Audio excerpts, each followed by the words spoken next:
বিশ্ব শান্তিৰ বাবে যজ্ঞ মহানগৰীৰ নিউ গুৱাহাটী গণেশ মন্দিৰ পথত থকা গণেশ মন্দিৰত বৃহস্পতিবাৰৰ পুৱা ভাগৰ দৃশ্য এয়া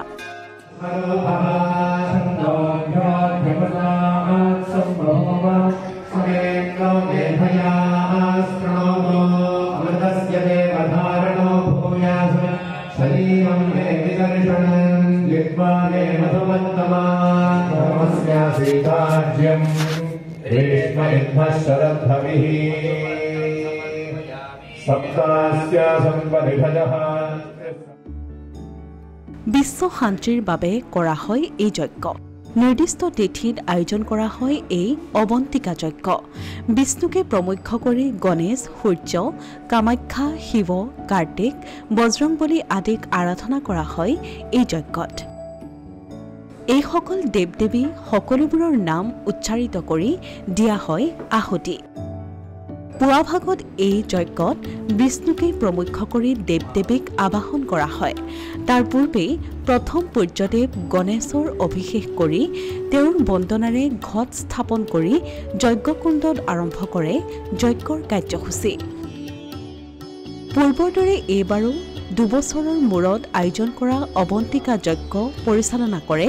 গণেশ মন্দিৰ পৰিচালনা সমিতি তিৰুপতি বালাজী মন্দিৰ আৰু গুৱাহাটী বালাজী মন্দিৰৰ প্ৰধান পুৰোহিতদ্বয়ে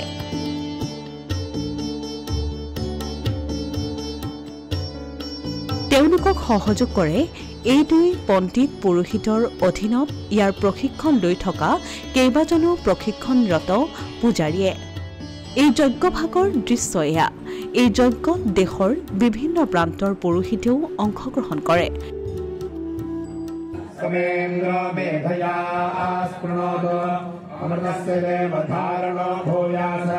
शरीरं मे विचर्षणं युष्माणे मधुमत्तमा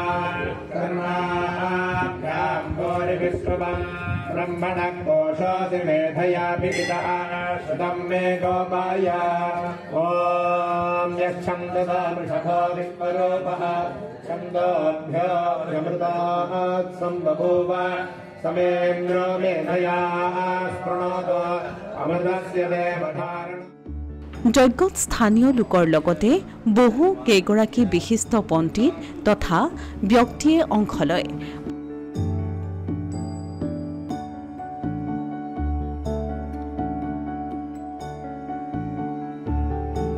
প্ৰত্যেকজন দেৱ-দেৱীৰ নামৰ সৈতে আহুতি দিয়াৰ পাছত পূৰ্ণাহুতি পৰ্ব অনুষ্ঠিত হয় তাৰ পাছতে প্ৰসাদ বিতৰণেৰে এই যজ্ঞৰ অন্ত পৰে এই যজ্ঞভাগ তদাৰক কৰে গুৱাহাটী বালাজী মন্দিৰৰ ন্যাস আৰু গণেশ মন্দিৰ পৰিচালনা সমিতিয়ে অসমীয়া প্ৰতিদিন ডিজিটেল ডেস্ক